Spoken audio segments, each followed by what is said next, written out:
এই ছেলেটা দীর্ঘ 4-5 বছর ধরে দেখতাম, প্রত্যেক মাহফিলে দেখছি হে সামনে বস, আমি বইলেই তারে নজরে পড়তাম। পরে একদিন আমি তারে ডাকছি, ডাইকে আমি বললাম তুমি কি করো? কয় হুজুর আমি ঘাস কাইটা বিক্রি করি, যা পাই তা দিয়ে সংসার চালাই। তাই বললাম তুমি যে সব মাহফিলে আসো?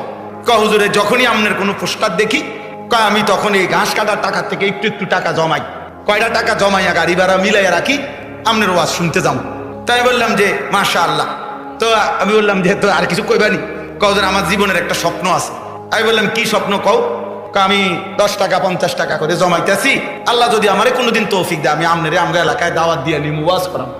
পরে আমি বললাম ওহন দাঁড়া, অন ডেট লো, হাদিয়া দিতে হবে না, আমি দিমু তোমার, এটা আছে আমার মাহফিলের সান্দা, যাও তুমি আয়োজন করো, যেখানে কও তুমি, তোমার ঘরে হোক উডানে হোক, আমি ওখানে ওয়াজ করুন।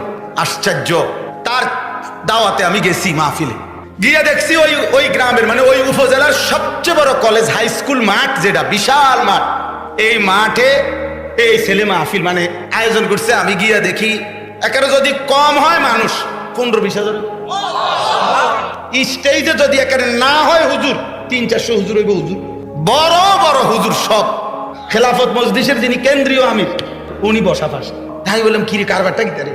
হুজুরের কইছি তো আমার আইয়া এলাকা আমার আর ধরতেও দিছে না, সব আলেম ওলামা পাবলিক মিল্লা এই মাহফিলটা এত বড় বানাই ফেলছে।